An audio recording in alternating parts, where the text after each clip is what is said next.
नमस्कार, बहुत बहुत स्वागत है आप सबका जी बिहार झारखंड में। आपके साथ मैं हूं अभिषेक कात्यायन और न्यूज रूम से नेताजी इस खास पेशकश में आज हम बात करेंगे एक शख्सियत से। जी हाँ, नमस्कार, मैं रविंद्र सिंह आपके साथ। उस शख्सियत के बारे में हम बताएं, लेकिन सबसे पहले जरूरी हो जाता है 24 दिसंबर को उनका जन्मदिन बीता है। जी बिहार झारखंड की पूरी टीम की तरफ से सबसे पहले पप्पू यादव जी, जन अधिकार पार्टी के अध्यक्ष, बहुत बहुत आपको जन्मदिन की बधाई। बहुत बहुत स्वागत आपका। सबको हैप्पी मैरी क्रिसमस, आपको बहुत नए साल की बहुत शुभकामनाएं। तो पप्पू यादव जी हमारे साथ न्यूज रूम में हैं और पप्पू यादव जी से बात करेंगे तो उनके पुराने राजनीतिक सफर जो पहले अब तक रहा है उस पर भी बात करेंगे, आगे कहां तक इनका सफर जाएगा और क्या कुछ आगे की प्लानिंग है उस पर बात करेंगे। वर्तमान में बिहार की सियासत में वो अपना योगदान या अपनी भूमिका कहां पाते हैं। तो सबसे पहला सवाल तो यही मन में उठ रहा होगा कि जिस व्यक्ति ने विधानसभा चुनाव में 30 साल का कहीं ना कहीं जो बदला है, या यूं कहें कि बदलाव की जिन्होंने बात कही थी 3 साल के अंदर, आखिर 3 साल के अंदर उस बदलाव के बात कहने के बाद भी एक भी सीट उनकी पार्टी को क्यों नहीं मिल पाई। सबसे पहला सवाल यही। लगातार न सिर्फ बिहार के लोग बल्कि कई लोग हमसे जो सुनते हैं वो कहते हैं कि पप्पू यादव जी बाढ़ में नजर आते हैं जनता के साथ, कभी किसी तरह के अस्पताल में किसी को समस्या होती है वहां पर दिखाई देते हैं, किसान आंदोलन में दिखाई देते हैं, लॉकडाउन में लगातार वहां पर दिखाई देते हैं, लेकिन जब रिटर्न गिफ्ट की बात आती है तो जनता दगा दे जाती है। मुझे एक बात समझ में नहीं आता है कि आप शायद इतिहास जैसे क्राइस्ट ने कहा था कि जब उनको सूली पर चढ़ाया गया था कि उनसे दया करो, वो ना समझ है। दया के अलावा उनसे कुछ भी नहीं कही जा सकती। बुद्ध को आज तक एक्सेप्ट नहीं किया बिहार ने, इंडिया ने। बुद्ध भारत के बाहर सबसे बड़े आध्यात्मिक जीवन दर्शन हो गए और बिहार हमने एक्सेप्ट भी नहीं किया। वाल्मीकि ने रामायण की रचना की और वाल्मीकि क्षुद्र के घर में चले गए, राम पप्पू यादव के घर में चले गए। आप परिस्थितियों को देखेंगे, राम लेकिन उसमें एक फर्क है पप्पू यादव जी। मैं बता रहा हूँ, बुद्ध और आप जीसस की बात कर रहे हैं, इन्होंने सन्यास को ही अपना जीवन बना लिया था, लेकिन आप जिस सियासत में हैं वहां पर सन्यास नहीं होता। कोई पॉलिटिकल पार्टी नहीं थी, ये राजनेता नहीं थे। आप पब्लिक की बात, आप कृष्ण को भी देखो ना, मथुरा के शासक थे ना, अब वृंदावन के भक्त थे ना, उसको आप क्या कहोगे। राम शासक थे ना, राम को आप वनवास भेजे, लौटे तो आपने उनकी सीता से अग्नि परीक्षा ले ली। नहीं, तो वो तो उनके माँ पिता ने किया। नहीं, दोनों में बहुत फर्क है। जनता ने स्वीकार किया उन्हें। सवाल ये राम को, कृष्ण को, सबको। मुझे तो समझ में नहीं आता है। आप पूरी की पूरी जनता, आप याद करो ना, मोहम्मद साहब के समय यजीद के साथ सब लोग थे। आप पूरी सेना और जनता कृष्ण से अलग थी, पांडव मात्र जन्म। आप उसको इतिहास आज सभी लोग पूजनीय तो है ना। ये भैया मरने के बाद तो यहाँ पर हो ही जाते हैं। इंदिरा गांधी जी को भी जीते जी क्या लोग कह रहे थे। तो और आज इंदिरा गांधी, जब भी कोई प्राइम मिनिस्टर आता है और सर्वे होती है वर्ल्ड की और इंडिया का, तो इंदिरा गांधी नंबर 1 हो जाती है। तो आपने स्वीकार कर लिया है कि यही आपका रहेगा सफर, ऐसे ही चलेगा। ये सफर भाई, कभी तो आप भी शासन में होंगे। भैया अब्राहम लिंकन को 32 बार आपने क्या कर लिया, क्या स्थिति। अरे बिहार में ही रहते पप्पू जी, सुनिए ना, बिहार में ही रहते हैं। ठीक है, बिहार में आप हम इंडिया में ही रहते हैं ना, हम बिहार में रहते हैं। नहीं, हम इंडिया में रहते हैं। आप इंडिया में रहने की बात करिए ना। नरसिम्हा राव जी मृत्यु के सैया पर चले गए थे। और राजनीतिक देखिए, आप एक बात समझ में आइए, इस दिल्ली में शीला दीक्षित जी 15 साल रही और दिल्ली का निर्माण की। एक व्यक्ति न राजनीति में होता है न समाज में होता है, 6 महीने के अंदर तार काट के शीला दीक्षित की जमानत जब्त करा देता है। मुझे लग रहा है बहुत गहरा सदमा लगा है आपको बिहार की जनता, बड़ा मतलब टीस है आपके आप अंदर। 12,000 वोट भी 12,000 वोट भी शीला दीक्षित को नहीं देते। अच्छा, मुझे एक बात, चंद्रबाबू नायडू के लिए बिल क्लिंटन आता है, बिल गेट्स आते हैं, और एक व्यक्ति जो एनटी रामाराव को राजनीति से हाशिए पर डाल देता है, जिसको पप्पू यादव जी, आप उन लोगों का उदाहरण दे रहे हैं। आप उन लोगों का उदाहरण दे रहे हैं जो लोग सत्ता में रहे हैं, चाहे वो शीला दीक्षित हो या फिर नरसिम्हा राव हो या चंद्रबाबू नायडू हो, एनटी रामा राव हो। पप्पू यादव कब रहेंगे? आप चुनाव जीतते रहे लेकिन आप कहीं भी पहुंच नहीं पाए। आपने राजनीतिक बात की भैया। मुझको तो अभी एक इंडिपेंडेंट एमएलए झारखंड का मुख्यमंत्री को हरा दिया, इंडिपेंडेंट एमएलए ठीक है, तो बीजेपी में ही थे ना पहले वो। मैं तो वही कह रहा हूँ। अभी दो जगह से आपने उत्तराखंड के सीएम को क्यों हरा दिया भाई? अच्छा, आप कहना क्या पप्पू जी, चाहते हैं? आप सोच क्या रहे हैं? पप्पू जी, 6 बार के सांसद भी तो इसी जनता ने बनाया ना आपको, आप विधायक भी तो यहाँ पर बने, तो कह रहा हूं, विधायक भी तो जनता ने बनाया। अब जब आपको नहीं जिताया तो फिर आप नाराज हो रहे हैं। क्यों नाराज? क्यों हम किस बात को लेकर के नाराज हो जाएंगे भैया? आपको इस देश की संस्कृति को समझना होगा। कौन सी नाराजगी, इसको समझिए। आप क्यों दे रहे हैं जिन्हें नकारा गया? आप कहिए ना कि स्वीकार आपको कब करेंगे? मुझे तो समझ में नहीं आपको आता स्वीकार कि करेंगे या नहीं, ये आपने बताइए। पूछा शिबू सोरेन सीएम के कुर्सी पर रहते हुए राजा पीटर ने चुनाव हरा दिया, एक दबंग आदमी। आप लालू यादव सीएम थे, रंजन यादव से हार गए। राबड़ी देवी सीएम थी, खुद छपरा से हार गई। राबड़ी देवी सीएम थे मधेपुरा से, लालू यादव 2 बार हार गए, और उनकी बेटी 2 बार पाटलिपुत्रा से हार गई और राघोपुर से। जन अधिकार पार्टी का भविष्य क्या है? आप हमको तो एक बात समझ में नहीं आ रहा है, आप किसी का भी इतिहास उठा के एक व्यक्ति सीएम बन जाता है, एक व्यक्ति इवेंट्स करते हैं, वो आदमी शीला दीक्षित को हरा देता है जो दिल्ली के निर्माण, और पप्पू यादव से आप उम्मीद करते हैं एक बार में जो आदमी लगातार 2015 में भी लड़े थे सर मैं तो उन्हें नहीं, 2015 में चुनाव 1 महीना पहले पार्टी बनी, 2015 में हम आए। 2020 में यदि आप लॉकडाउन की बात उठाइए, चाहे पटना के बाढ़ की बात उठाइए, चाहे लॉकडाउन के बाद 18 जिले में बाढ़ की बात उठाइए, चाहे आप नियोजित या संविदा के सवालों पर उठाइए, लोकसभा में सबसे ज्यादा अवार्ड मिला क्वेश्चन और डिबेट का पप्पू यादव को। उत्कृष्ट, सबसे ज्यादा क्वेश्चन मेरा, बिल्कुल सबसे ज्यादा डिबेट में भी हम रहे। और सेवा आश्रम को उठाइए, चाहे जिस भी रूप में आप जिस व्यक्ति को उठाइएगा, तो आपको पता चलेगा कि पप्पू यादव हर सोशल कॉज से लेकर के पॉलिटिकल कॉज में सड़कों पर संघर्ष से सदन तक। झारखंड जी की बात नहीं, आप यहीं का यूपीएससी की बात लीजिए, बीपीएससी की बात लीजिए, यहीं एसएससी का धरना था, आप उसकी बात लीजिए। जब हिंदी सीसेट की बात आई तो अकेला पप्पू यादव ने सदन में बिल को फाड़ करके अंतिम तक हम लड़ाई लड़ते रहे।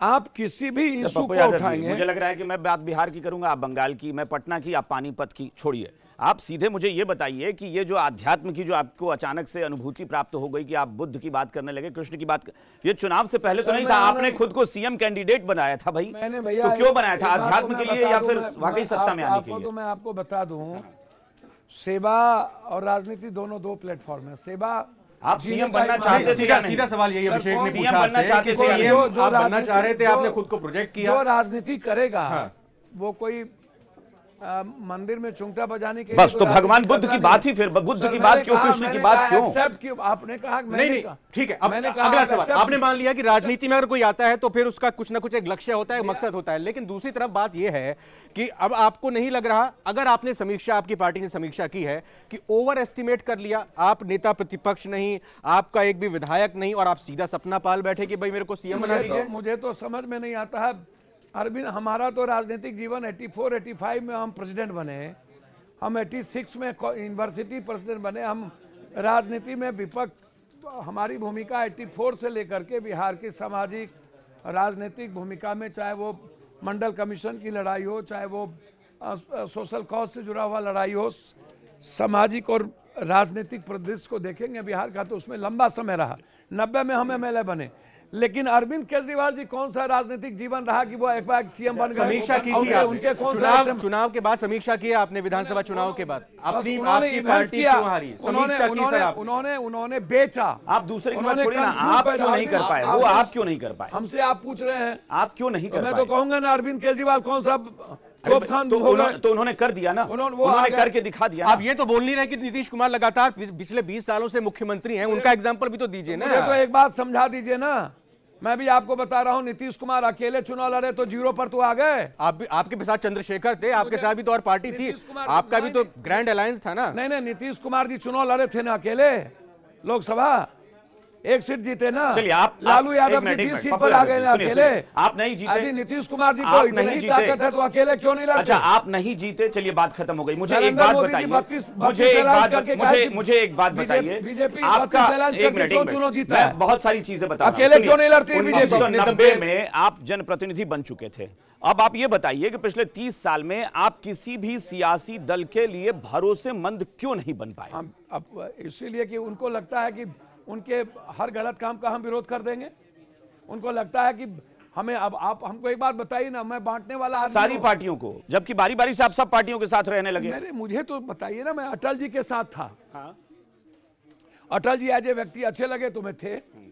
आप, हम किसी पार्टी की बात नहीं करेंगे। आपने किसी को छोड़ा ही नहीं ना, आप तो सबको धोने लगते हैं। आप मुझको एक बात बताइए ना, मैं किसी व्यक्ति विशेष के धोता नहीं हूं। हम बहुत क्लियर आपसे पूछ रहे हैं कि बिहार के संदर्भ में नीतीश कुमार जी गठबंधन की राजनीति की है, अगले बार डीएनए की राजनीति की है, अखलाक की राजनीति की है, आरक्षण की राजनीति की है। भागवत को एक आदमी भागवत, आरक्षण और अखलाक उठाया तो नीतीश कुमार जी ने डीएनए उठाया। नीतीश कुमार जी अकेले यदि बहुत काम करने वाले और अच्छे लोग थे तो अकेले चुनाव लड़ लेते ना भाई, या उत्तर प्रदेश में या बीजेपी अकेले चुनाव लड़ लेती, क्यों नहीं अकेले चुनाव लड़ी? सवाल आपके ऊपर है ना। पप्पू यादव की बात आप करते हैं, मैं बहुत क्लियर हूं एक मामले में कि एक पॉलिटिशियन, एक पार्टी, एक सरकार जब सत्ता में आती है तो किसी कास्ट का, किसी धर्म मजहब का इस्तेमाल क्यों करती है, या भाषा या क्षेत्रवाद का इस्तेमाल क्यों करती है? इशू पर क्यों चुनाव नहीं होता?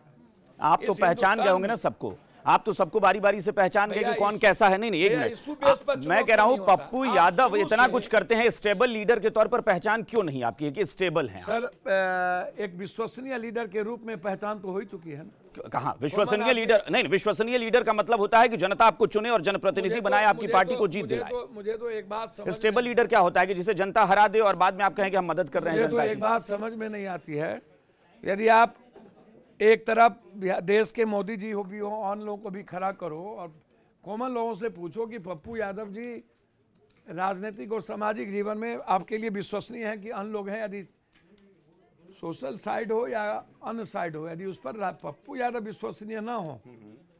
देखिए, राजनीतिक रूप से जो जीता सो सिकंदर, आप सही कह रहे हो, बिल्कुल उसमें कोई बहस नहीं है, क्योंकि लोकतंत्र में नंबर्स का बहुत महत्व होता है, उसी से सरकार बनती है। एक एमएलए भी कभी मुख्यमंत्री हो गए, आजसू हमेशा हारता रहा, 3 डिप्टी सीएम हो गए, आज हम भी 4 ठो जीत जाते, डिप्टी सीएम हो जाते। आप एक बात को समझने का प्रयास करिएगा, मैं आपको बहुत क्लियर बताऊं कि मेरा किसी व्यक्ति विशेष लीडरों से कुछ नहीं होता है, बहुत क्लियर समझिए। मैं बहुत क्लियर हूं इस मामले में कि आप सत्ता में आए क्यों हो। कब्रिस्तान, शमशान, ईद, बकरीद, लिंगायत, बोकलिंगायत, जिन्ना, जिग्नेश, पट्टेदार, अल्पेश डीएनए करने नहीं आए हो ना। आप आए हो सत्ता में कि एक व्यक्ति की जीवन की जरूरत को पूरा करने। क्या कारण है कि हिंदुस्तान के इतिहास में आज भी गरीबी सबसे बड़ा है? बिहार में यदि मैं जाता हूं तो सबसे निचले पदान पर बिहार आता है। आजाद हिंदुस्तान के बाद चाहे इकोनॉमी में लो, चाहे गरीबी में लो, चाहे एजुकेशन में लो, चाहे हेल्थ में लो, चाहे इंफ्रास्ट्रक्चर में लो, चाहे फैक्ट्री में लो, चाहे किसान के सवाल पर लो, आज आप इंडेक्स पर जाओ तो आपको मिलेगा कि बिहार सबसे ज्यादा पलायन, बिहार सबसे ज्यादा पढ़ने के लिए बाहर, बिहार इतना सब कुछ हो रहा है। पप्पू यादव जी, इसके बावजूद जनता इस सरकार को फिर से मौका दे चुकी है। सवाल नहीं, देखिए, ये किताबी बातें और आंकड़ों की बाजीगरी हमेशा होती है। नहीं, मैं सिर्फ ये कह रहा हूं कि आप ये जो बातें न्यूज रूम में बता रहे हैं, इसे जनता क्यों नहीं एक्सेप्ट कर रही है? गवर्नमेंट के आंकड़े हैं ना, जनता क्यों नहीं? आंकड़ा तो ये भी है कि देश की जीडीपी से ज्यादा बिहार की जीडीपी है, ग्रोथ रेट बिहार का ज्यादा है, तो फिर अगर आंकड़ों पे आप आएंगे तो फिर आंकड़ा तो ये भी आता है। मैं अभी की बात कर रहा हूं, आप एग्रीकल्चर ग्रोथ रेट ज्यादा है सर, एग्रीकल्चर ग्रोथ रेट ज्यादा है। यदि आप पूरे के पूरे बिहार के इंफ्रास्ट्रक्चर पर जाओ तो सबसे ज्यादा शून्य फैक्ट्री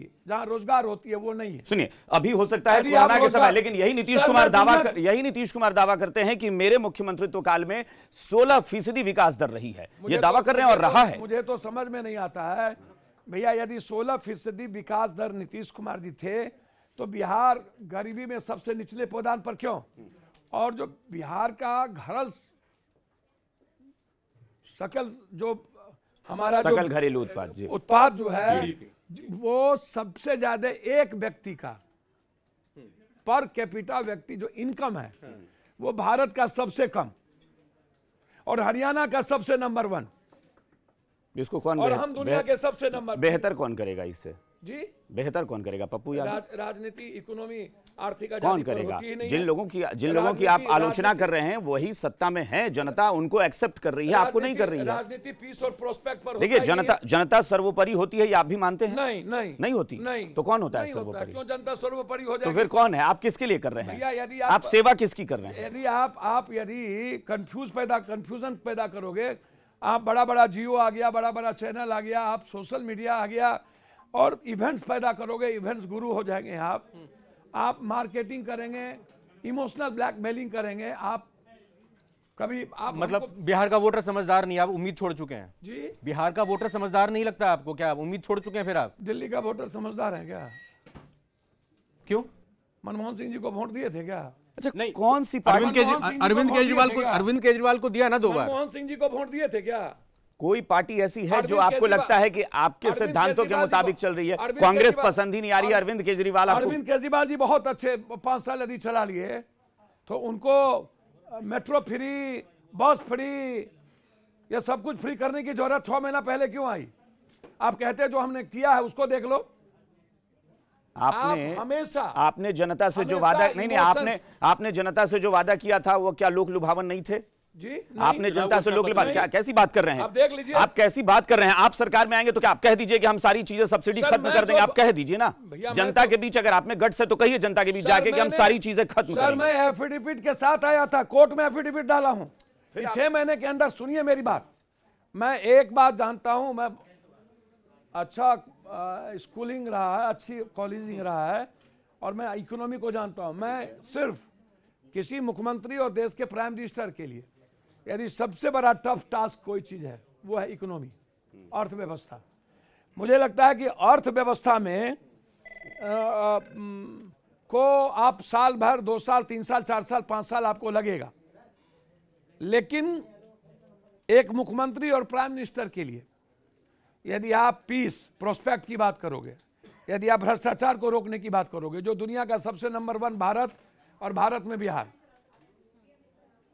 यदि आप हेल्थ की बात करोगे, जो दुनिया का सबसे ज्यादा, बाहर से लोग यहां आते हैं हेल्थ करने के लिए, हम इतना बड़ा माफिया तंत्र हेल्थ का और एजुकेशन का बना दिए हैं।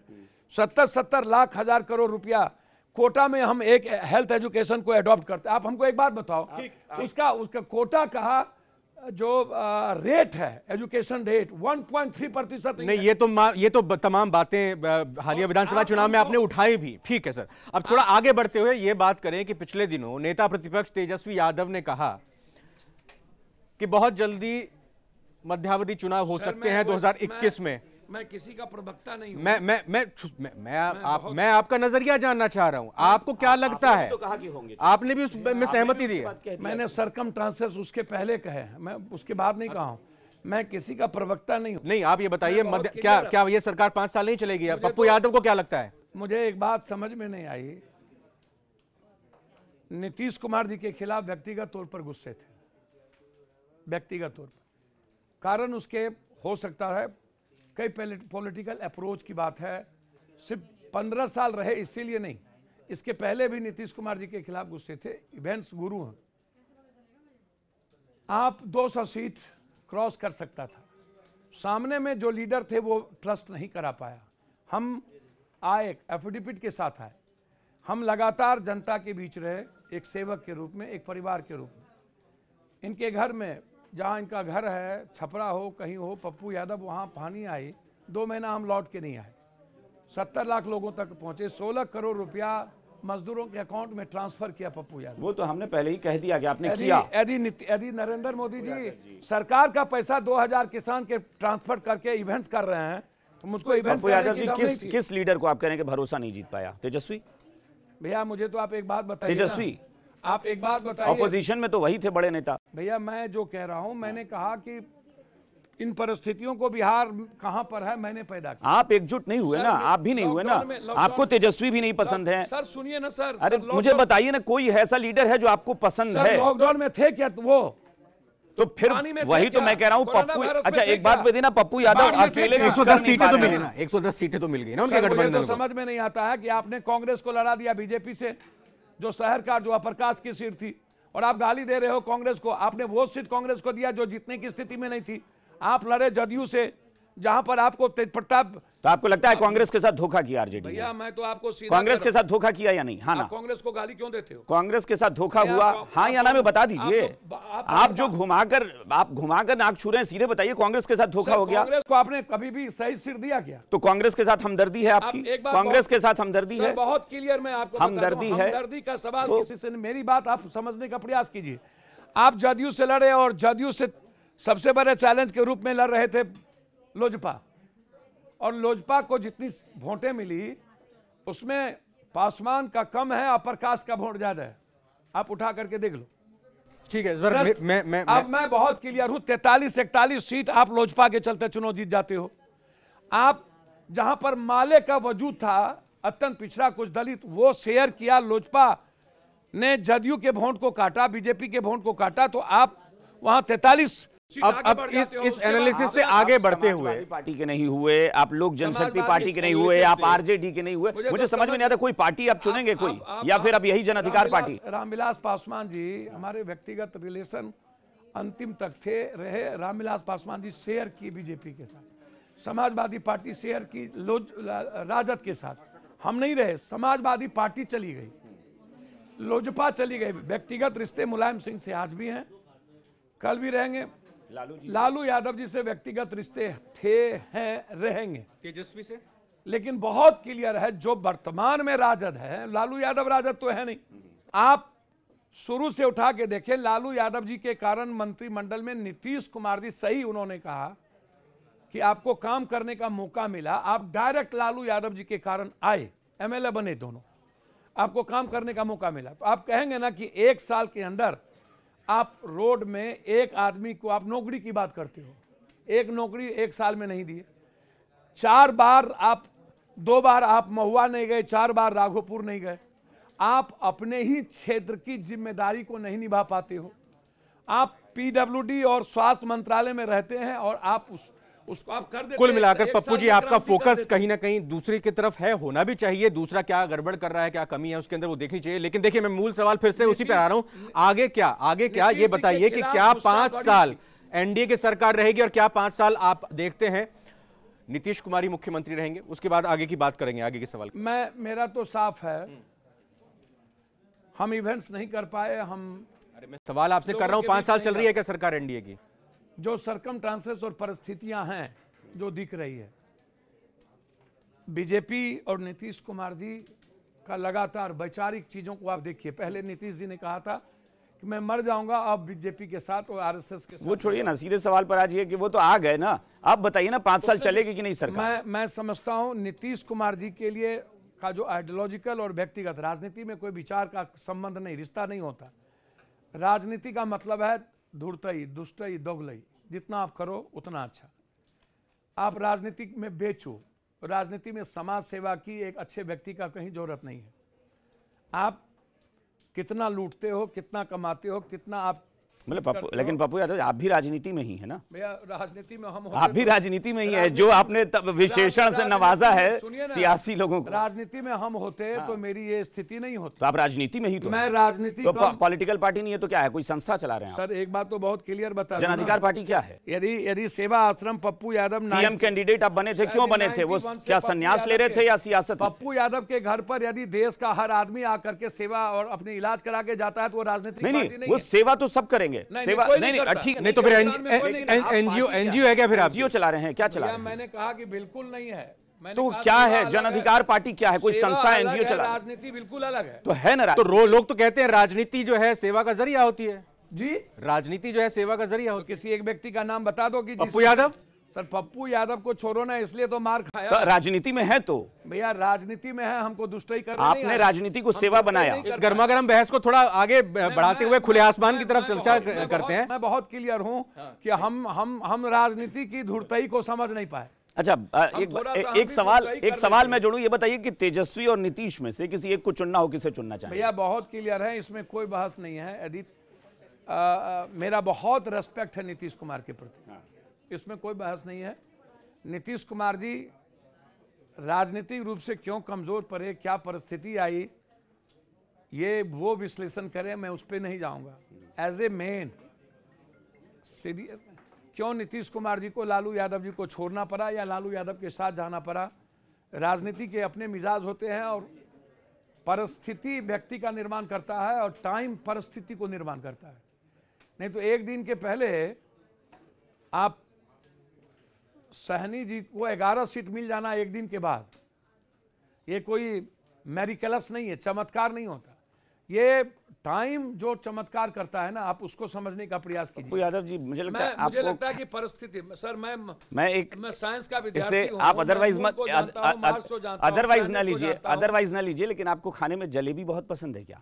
सर मुझको खाने में जिलेबी पसंद, बनाने में पसंद है, बनाना बहुत पसंद है आपको, क्योंकि आप हर बात को घुमाकर, अरे नीतीश कुमार के प्रति सिंपैथी है, नीतीश कुमार अच्छे लगते हैं तो खुल के कहिए। सर मैं होटल मैनेजमेंट किया हुआ हूं, मैं नीतीश कुमार अच्छे लगते हैं, किया हुआ हूं, मैं ह्यूमन राइट से किया हुआ हूं, मैं इंडिया का टॉप मोस्ट खाना बनाता हूं। तेजस्वी से बेहतर नीतीश हैं, पॉइंट पे आइए, तेजस्वी से बेहतर मैंने है। आपको बहुत पहले कहा कि नीतीश कुमार जी एज ए व्यक्तिगत मुझसे कहेंगे, तेजस्वी जी छोटे भाई या बेटे की तरह, जब मैं राजनीति में आया था तो उनका जन्म हुआ था 90 में, हम राजनीति में आए थे, उनका 91 में जन्म हुआ।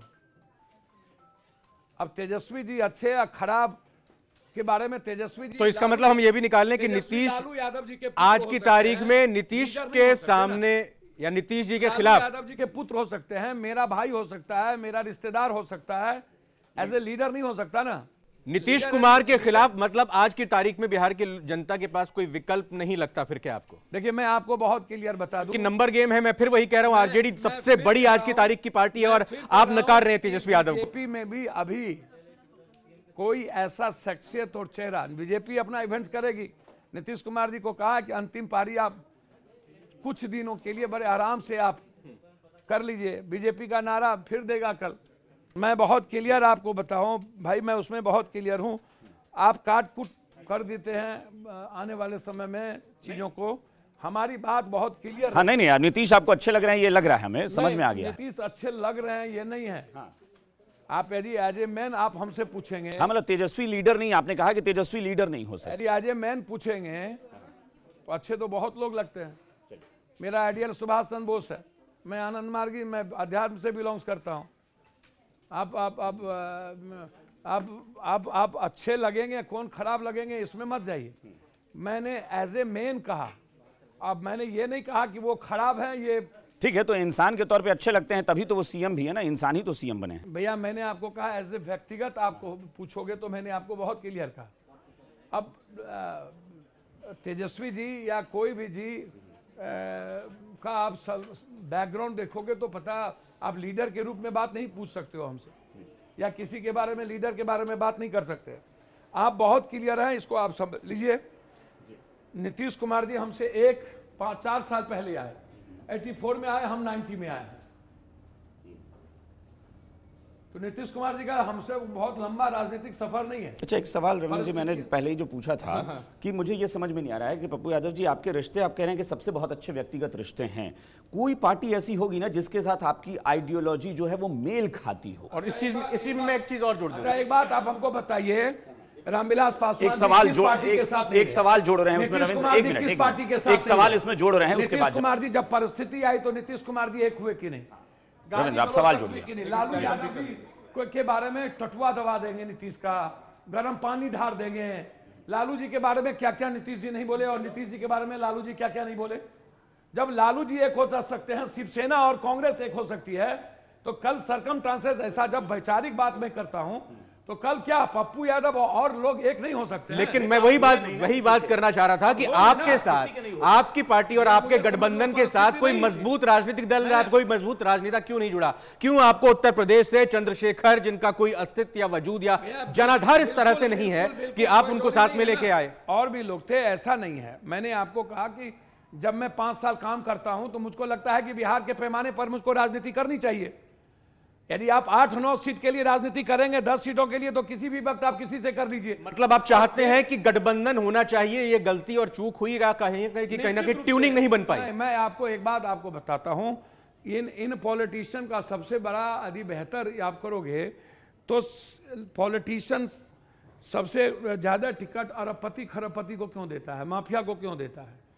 सबसे ज्यादा उन्मादी, जाति उन्मादी करने वाला जिस पर सबसे ज्यादा आरोप है, उसी को क्यों देता हो? सबसे पहले यही माफिया अपराधी और पैसे वाले चुनाव क्यों वो बहुत बुरे हैं, वो बहुत बुरे हैं आपके हिसाब से। मैं पॉइंट पे आ रहा हूं। रविंद्र कह रहे थे भविष्य बताइए ना, पप्पू यादव जी भविष्य बताइए ना, कोई पार्टी जिसके साथ आप आगे गठबंधन करना चाहेंगे। मुझे एक बात बताइए ना, मैंने तो आपको कहा कि शिवसेना और कांग्रेस में कभी गठबंधन होना चाहिए। आप किसके साथ करना बताइए, आप किसके साथ करना चाहते हैं? मैं तो अभी भी 9 सीटों 10 सीट 11 सीट पर समझौता कर किसके साथ गठबंधन? कांग्रेस तो 2-2 3-3 बार हमसे कही कि आप गठबंधन करिए। कांग्रेस तो आरजेडी के साथ है।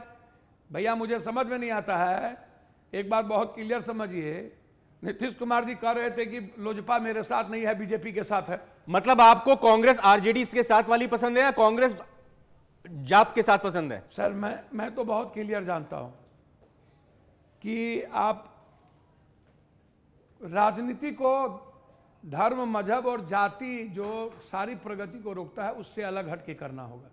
और यदि आरजेडी बिहार में बात करिएगा तो अभी भी यदि वो जाति से नहीं निकलेगा, यदि बीजेपी धर्म मजहब के अलावे दूसरी बात हिंदुस्तान में नहीं करता हो, जब भी बात आप देखिएगा तो आप आज 7वें बार नरेंद्र मोदी जी यदि दोबारा आए तो राजनीतिक दल उसके सबसे बड़े राजनेता वही बात करते हैं ना जो जनता को पसंद आती है। आप बातों को, मैंने इसीलिए फिर कहा, आप बातों को बिल्कुल जलेबी बना दे रहे हैं। वाकई जलेबी की मिठास आ रही है। आप पॉइंट पर आइए, पॉइंट पर आते हुए क्योंकि हमें ब्रेक भी लेना है। रविंद्र जी एक बात बहुत क्लियर समझिए कि हमारी जो आइडियोलॉजी है उसमें साफ है, इकोनॉमिकल फ्रीडम, आर्थिक आज़ादी, बिहार के हर आदमी की जरूरत के मुताबिक पीस एंड प्रोस्पेक्ट, एक आज़ादी हर घर की, हर बेटी की, हर बहनों की, जहां पर डर ना हो, अभाव ना हो। हम कैसे आगे बढ़ेंगे, इसके लिए एक ऐसी पार्टी जो निश्चित रूप से जहां पर जाति का जहर।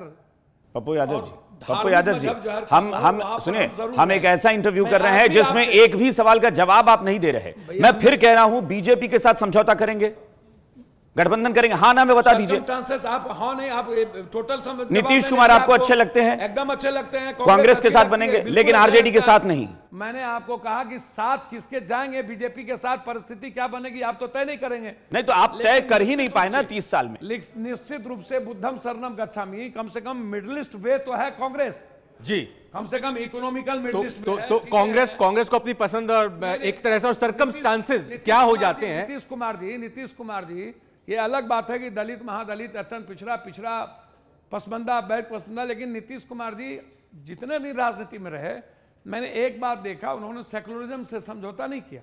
इसको आप समझिए।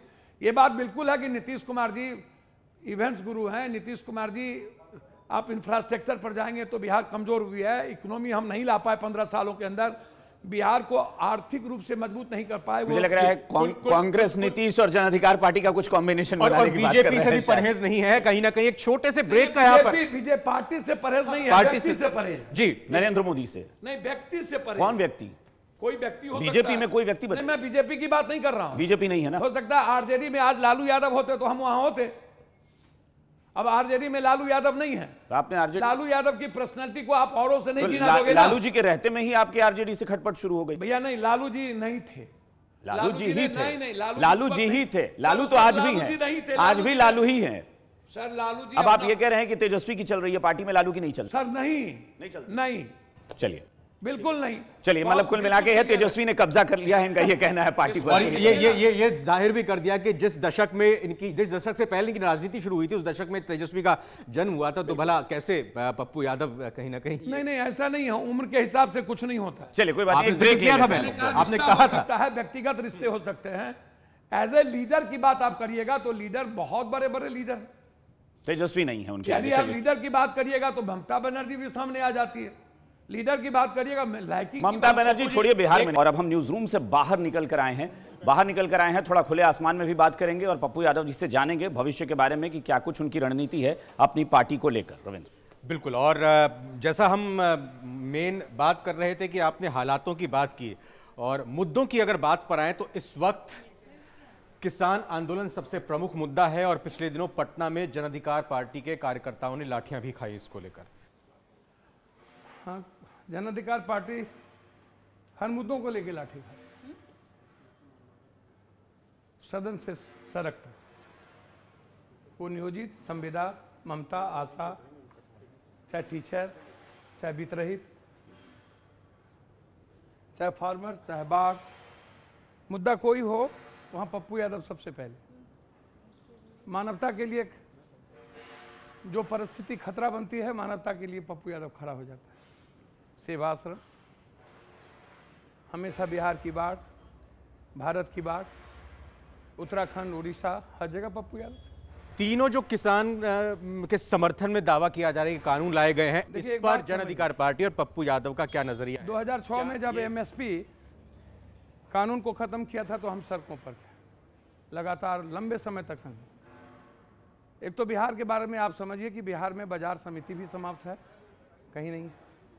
मंडी सिस्टम समाप्त हो गई।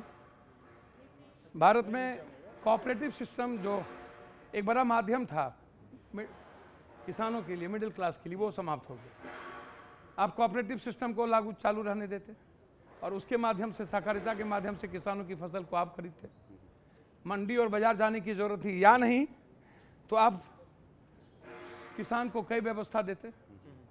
ना कहीं गोदाम है, अब गोदाम बनाने की बात नहीं करते होंगे मंडल पर, ब्लॉक पे, जहां आप अनाज को डंप कर सको। दूसरी चीज, भारत में किसान 85% नहीं है, वो सीमांत, बटेदार, दहाड़ी मजदूर, और बिहार में 92.3% किसान नहीं है।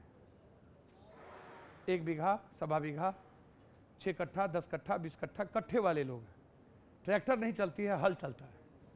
बड़े किसान 5 बीघा, 10 बीघा, 3 बीघा से ज्यादा वाले संख्या। पप्पू यादव जी, शायद बहुत ये बताइए ना, इस कानून को लेकर आपका स्टैंड क्या है? इस कानून को क्या रद्द ही करना विकल्प है या फिर कुछ बीच का रास्ता निकलना चाहिए? बहुत क्लियर है। एक बात आप हमको बताइए, 7 सालों के अंदर कोई ऐसी कानून का नाम आप हमको बताइए। नोटबंदी देश चोर, जीएसटी व्यापारी चोर, बेमुला की घटना आई तो दलित उग्रवादी हो गए। आप कोरोना वायरस आया तो प्रवासी मजदूर और मजदूर वर्ग के लिए आपने कानून ही आइसोलेट कर दिया। मतलब किसानों के हित में नहीं है ये कानून? मैं तो वही बात कह रहा हूँ। नहीं, वही बात आप खुल के नहीं कह रहे ना सर, खुल के आ रहा हूँ ना। मैं आप हमेशा, मुझको एक बात समझ में नहीं आती कि हमेशा कौन सी ऐसी परिस्थिति आ जाती है कि आप कभी, आप कोई एक काम हमको बताइए। मोदी साहब जो बात उन्होंने कही, भारत की इकोनॉमी, सर कोरोना वायरस में 2 व्यक्ति की इकोनॉमी सबसे ज्यादा बढ़ गई। ठीक है, वो आप, मैं समझ, बिल्कुल बिल्कुल आपने बात रखी, जीडीपी माइनस में चली गई। पप्पू यादव जी, अब मैं पॉइंट पे आता हूं। मैं एक छोटा पहले सवाल ये बीच में ले रहा हूं कि अगर आप, नहीं सर, वो देखिए नोटबंदी पर, जीएसटी पर, बेरोजगारी पर ये बात हो रही है। अगर किसान आंदोलन की हम बात कर रहे हैं और उसमें सर मुझे ये बताइए, आपने कहा 92% किसान नहीं है लेकिन खेती करते हैं। आप ये बताइए कि बिहार में कोई किसान सड़क पर क्यों नहीं दिख रहा? आरजेडी अगुवाई कर रही है, जन अधिकार पार्टी के कार्यकर्ता लाठी खा रहे हैं, और दिल्ली, अरे मतलब ठीक है, जन अधिकार आरजेडी के नेता, ये बताइए दिल्ली एनसीआर के जो संगठन है हरियाणा और पंजाब के, वो बिहार में आकर, पटना में आकर कहते हैं कि भाई बिहार के किसान आइए हमारे समर्थन में, आप भी विरोध प्रदर्शन कीजिए। मुझे एक बिहार के किसान क्यों सड़क पर नहीं दिख रहे हैं बिहार में? सर, बिहार के बारे में मैं बहुत क्लियर बता दूं, और इस देश के बारे में, इस देश के मिजाजों को तो आप हिंदू, मुसलमान, बैकवर्ड, फॉरवर्ड, मराठी, गुजराती, जाट कह रहा है मेरा देश दे दो, कल सिख कहेगा मेरा देश दे दो, दलित कहेगा अलग देश दे दो, मराठी बोलेगा अलग देश दे दो, आपने कहीं पटेल गैर पटेल कर, सर बहुत क्लियर है। सिंघू बॉर्डर, गाजीपुर बॉर्डर पर सर हर धर्म और संप्रदाय के, मैं वहीं पर आ रहा हूं। हाँ। लेकिन गाली आप तो भिंडरवाला से लेकर के सबको, आप वो छोड़ी ना, सियासी पार्टियां दे रही हैं लेकिन आप मुद्दे पर नहीं आ रहे, आप मुद्दे पर नहीं आ रहे। आप जाट गैर जाट कर दिए। आप बिहार में, बिहार की स्थिति यह है, मैंने पहले आपको कहा कि जो लड़ने वाले किसान हैं वो खेत में और सड़क पर आकर के बिचौलिया को 400 रुपया क्विंटल धान और गेहूं बेच करके कमाने चला जाता है, क्योंकि उसके पास उसके अलावा दूसरा साधन नहीं, उसके पास 2 घर नहीं है, एक गोदाम नहीं है कि वो अपना अनाज रख सके, और रख भी नहीं पाएंगे। इसलिए नहीं रख पाएंगे, इसको आप समझिए कि उनको बेटी को कपड़ा चाहिए, बच्चों को पढ़ाई चाहिए और खाना चाहिए, उसके पास अनाज रखने के लिए नहीं होती। और जिस वक्त वो अनाज बेचना चाहता है उस वक्त आप, नीतीश कुमार ने क्या किया, पैक्स वहां पर सिस्टम लागू किया। और आप उस पैक्स के बारे में जानिए, पैक्स से नीतीश कुमार जी की सरकार 11% टैक्स लेती है। दूसरा, नीतीश कुमार जी की सरकार ने 30% ही एक पंचायत में मात्र अनाज लेने का उनके पास लेटर है। दूसरा, तीसरा चीज, जब हम पैक्स से खरीदारी करते हैं तब तक 92.3% जो किसान है वो बिचौलिया के हाथ बेच देता है, क्योंकि वो उतना दिन नहीं रह सकता है। पैसा ही नीतीश कुमार के गवर्नमेंट से टाइम से बाद में जाता है, तब जब वो खरीदारी शुरू करता है तो बिचौलिया जाकर के अब मैं बता रहा हूं, आप इस कानून का विरोध कर रहे हैं, मैं आ रहा हूं, सुनिए पॉइंट पे। आपने जब ये कहा कि प्रदर्शन कर रहे हैं, हम हर जगह जाते हैं, हर जगह पर हम धरना प्रदर्शन करते हैं और जन अधिकार पार्टी के कार्यकर्ता लाठी खाते हैं, मैं बता रहा हूं, मुश्किल यह है कि आप खुलकर अपनी पार्टी के बारे में नहीं कहते हैं, लेकिन एक छवि बनी हुई है कि जन अधिकार पार्टी के कार्यकर्ता लाठी खाते नहीं है, लाठी भांजने में विश्वास करते हैं। ऐसा क्यों है? ऐसा क्यों है कि माना जाता है कि आपके जो समर्थक हैं वो भी दबंगई करके और मारपीट करके ही अपनी बात मनवाते हैं? मुझे तो एक बार, और ऐसे मैं बता रहा हूं, मैं धरातल पर इस इलेक्शन में जब मैं कवर कर रहा था, जहां भी जन अधिकार पार्टी के कार्यकर्ता पहुंचे हों वहां हंगामा जरूर होना। मुझे तो एक बात समझ में नहीं आती है, बहुत क्लियर आप समझ लीजिए। यदि आप बीजेपी के वर्कर को देखेंगे तो वहां दंगा होना तय है। आपने लाठी जब नहीं, सवाल नहीं उठता कहीं। आप जितने भी बंद आपने पिछले दिनों, जितने भी आपने बंद में समर्थन किया हो या बंद में आप उतरे हो, नहीं, जितने भी बंद में आप उतरे हैं वहां पर आगजनी हो, मारपीट बंद होता है। मुझे तो समझ में नहीं आता है, मुझे तो एक बात समझ में नहीं आता है कि डंडे लेकर दुकानों की शटर गिराने और ट्रेन की पटरियों के आगे रोककर रेल रोकना, इसको आप क्या सफल बंद मानेंगे? ये तरीका मानेंगे? हिंदुस्तान के इतिहास में जब बड़ा सा बड़ा मजदूर विरोध हुआ, पटरियां उखड़ी, डायनामाइट बिछाए गए थे, इस भारत में जब कभी कोई बंद हुआ है तो निश्चित रूप से जब आप बड़ा सड़क बनाओगे तो बहुत क्लियर है कि वहाँ बड़ी बड़ी गाड़ियाँ, बड़े बड़े महल टूटते हैं। जब आप कोई नया क्रिएशन करोगे तो वहाँ पर रिपरकेशन भी होता है।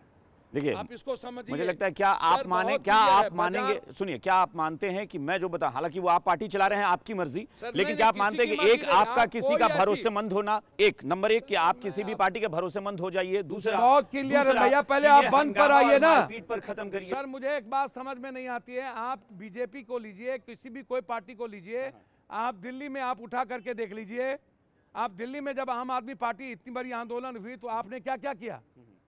गजब बात, आपने बिजली नहीं, यादव की छवि, आपकी छवि तो अलग होनी चाहिए ना। आप रॉबिन हुड टाइप हैं, आपको बहुत सारे लोग रॉबिन हुड टाइप देखना चाहते हैं कि आप मदद करिए सबकी। नहीं सर, मैं कोई रॉबिन हुड नहीं हूं। मैंने आपको पहले कहा, कोई हिंदुस्तान में एक आदमी का नाम आप बता दो जो यह बोले कि पप्पू यादव के दरवाजे पर गए और हम लौट के आए। अरे भाई, मैं इसीलिए तो कह रहा हूं कि फिर वो जब आप इतनी मदद कर रहे हैं तो वो पार्टी के आपके समर्थक जो आपके समर्थक जो दबंगई करते हैं वो क्या है? मुझे तो एक बात समझ में नहीं आता है, आंदोलन जब होता है तो आंदोलन में झंडा भी होता है, झंडा लाठी में होता है, आंदोलन होता है तो सड़क पर बैठते हैं, आंदोलन होता है तो ट्रेन रोकी जाती है।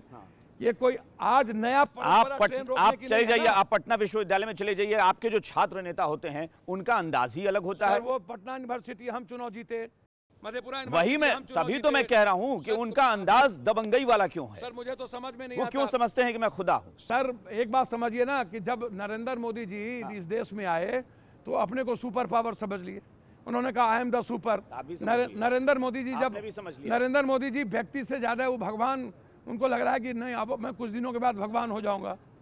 व्यक्ति कोई पप्पू यादव जी, मुझे बहुत क्लियर ये बताइए, मैं बहुत क्लियर हूं, बिहार के अंदर अब पप्पू यादव और उनकी पार्टी जन अधिकार पार्टी की आगे आने वाले समय में, चाहे वो लोकसभा चुनाव हो या फिर अगर मध्यावधि चुनाव जिसको लेकर आप भी कह चुके होते हैं या फिर 5 साल बाद चुनाव होते हैं, क्या भूमिका रहने वाली है? वो ठीक है, समाज सेवा वो सब चीज चलता रहेगा। मैं लगातार जब मैं चुनाव हारा, एमपी के चुनाव हम हारे, पहले जानिए हम 2 चुनाव हारे हैं, 3 चुनाव नहीं हारे हैं। एक इस बार अपनी पार्टी से एमपी का चुनाव लड़े सर, 5 बार एमपी रहे हैं, 1 बार एमएलए रहे हैं, जिसमें 3 बार इंडिपेंडेंट एमपी रहे हैं, इसको आप समझिए। 2 बार ही पार्टी से रहे हैं। जनता की अपनी मर्जी है। मैंने आपको पहले कहा, बिहार की जनता खुद के लिए जीना नहीं जानती, ना फ्यूचर के लिए सोचती है। यदि वो सोचती तो आज सबसे ज़्यादा किसानों की मार कभी और सबसे ज़्यादा गरीब हुआ कोई किसान, जो हालात हुए तो वो बिहार की जनता पर हुई है।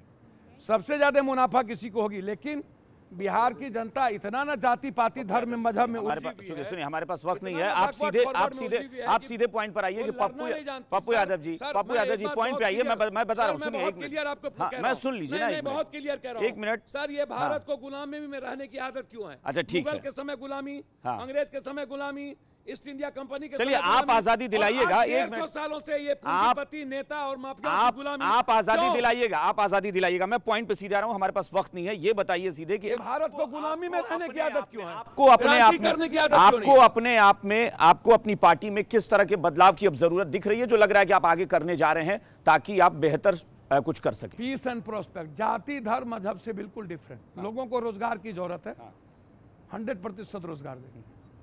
फार्मर्स को उसकी अनाज, उनकी लागत, उनकी कीमत का अधिकार उनको देंगे। किसी के साथ मिलकर भी ये कर सकते हैं, आप मिल जाइए किसी के साथ। सर, क्या यहाँ पर 3 पार्टी नहीं है? क्या ममता बनर्जी 3 पार्टी नहीं है? मैं भी तो वही कह रहा क्या हूँ, स्टालिन 3 मैं भी पार्टी वही नहीं कह रहा है? हूँ कि आप कुछ क्या जगन रेड्डी कोई 3 पार्टी गठजोड़ नहीं क्यों है? नहीं बना पा रहे मजबूत? क्या अरविंद केजरीवाल यहाँ अकेले नहीं लड़े?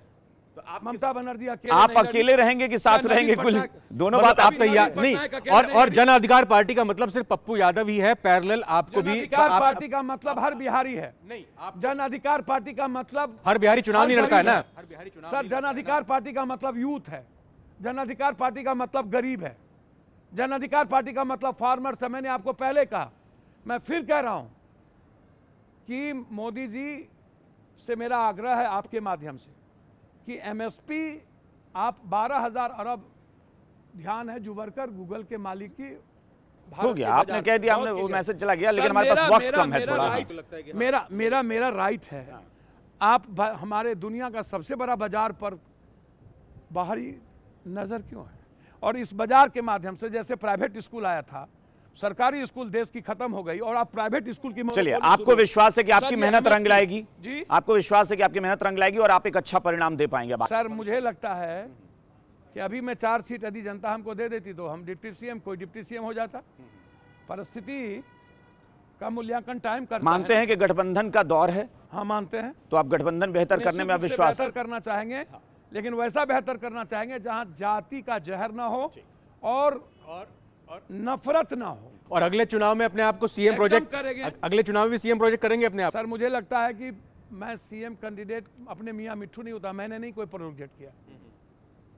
मैं तब भी कहा था कि कोई एक बेहतर आदमी जो दलित हो, माइनॉरिटी, अत्यंत पिछड़े के लोग हैं, वो आए बिहार में करे। मैं आज भी आपको कह रहा हूँ, परिस्थिति किसी को सीएम, डिप्टी सीएम या कुछ बनाती है। मैं निश्चित रूप से गठबंधन के पक्ष। ठीक है, चलिए, मतलब आप कुल मिलाकर अब भी आप पॉलिटिकल पार्टी के जरिए, और बिहार के निर्माण का चलिए ठीक है, गठबंधन में विश्वास है पप्पू यादव। जी जी, हाँ बताइए। कि जो मेरा मैनिफेस्टो होगा, जिसको मैंने एफिडेविट के साथ आया, मेरा जो गठबंधन होगा वो किसी भी कीमत पर उस पर फोकस होगा। मैं जाति को सबसे बड़ा जहर मानता हूं, जिसको तुम बैकवर्ड फॉरवर्ड कहते हैं, और हिंदू मुसलमान करने वाले हमारी जीवन की प्रगति को रोकता है। हम बिहार के निर्माण में इन मुद्दों को, बिहार में पप्पू यादव हर बेटियों की लड़ाई है, हर यूथ की लड़ाई है। आज बिहार किस कदर परिस्थिति बुरी हो गई आपको अंदाजा नहीं है। क्राइम इतना बढ़ गया है जिसका। चलिए ठीक है पप्पू यादव जी, हो गया, आपकी बात हमने समझ ली। सवाल जरूर हमने पूछे आपसे, लेकिन हम चाहते थे कि उसका जवाब हो, और आप ये मानते हैं कि गठबंधन आप एक बढ़िया करने जाएंगे अगली बार? करेंगे। चलिए ठीक है, अब मैनिफेस्टो की बात तो अब 5 साल बाद आएगी ना, इसलिए अभी मेरे हाथ में नहीं है। हाँ, मैंने कहा मैं प्रयास करूंगा। चलिए, तो पप्पू यादव जी कुल मिलाकर ये कहना चाह रहे हैं कि इनकी पार्टी जो है वो यही रहेगी, आप पार्टी विलय नहीं करेंगे? नहीं, सवाल नहीं उठता है। चाहे 1 जीतूं चाहे 4 जीतूं, पार्टी यही होगी। गठबंधन निश्चित रूप से वैचारिक लोगों से करना चाहूंगा। और ये सारी चीजें होंगी परिस्थितियों पर आधारित, और राजनीति में कहीं ना कहीं ये कहें कि जो एक पुराना मुहावरा है कि कोई स्थायी ना तो दोस्त होता है ना दुश्मन होता है, और उन बातों को लेकर भी पप्पू यादव ने कहा है कि कांग्रेस उनको बेहतर लगती है, बीजेपी में भी व्यक्ति पसंद नहीं है, लेकिन एज अ पार्टी ठीक ठाक है। जी, वो तो आप ही ने जिक्र किया था। चलिए ठीक है, कुल मिला के मैं ये कहूंगा कि पप्पू, हाँ ठीक है पप्पू यादव जी, देखिए सवाल जरूर हमारे सीधे थे और तीखे थे, लेकिन मैं फिर कहूं कि आपकी अगर छवि ये बन रही है कि आप जनता की मदद करते हैं, तो उसमें और निखार लाने की जरूरत है, ताकि आपके समर्थक और कार्यकर्ता भी उसी छवि को जनता के बीच पेश करें। निश्चित रूप से मैं आपको बता दूं कि मैंने जितने टिकट दिए, आईटीएन को, इंजीनियर को, प्रोफेसर को, डॉक्टर को दिए, एक भी। चलिए फिलहाल बहुत बहुत शुक्रिया, बहुत बहुत शुक्रिया। भले ही बिहार की जनता ने इस बार पप्पू यादव की पार्टी को वो जनाधार ना दिया हो, उस तरीके से वो नंबर्स ना दिए हो, लेकिन अभी भी आशा पप्पू यादव को है अपने दम पर, या फिर गठबंधन के जरिए अगर हो पाता है तो वो अपनी पार्टी के भविष्य को और जनता की सेवा को आगे भी करते रहेंगे। फिलहाल न्यूज़ रूम लाइव में जरूरत होगी इतना ही। चलिए, तो पप्पू यादव जी बहुत बहुत शुक्रिया आपका हमारे साथ जुड़ने के लिए, बहुत बहुत शुक्रिया। पुनः एक बार नए साल की शुभकामनाएं आप सबको। आप बने रहिए जी बिहार झारखंड के साथ, लगातार खबरों का सिलसिला यहाँ पर जारी रहेगा। एक छोटे से ब्रेक का वक्त फिलहाल हुआ है।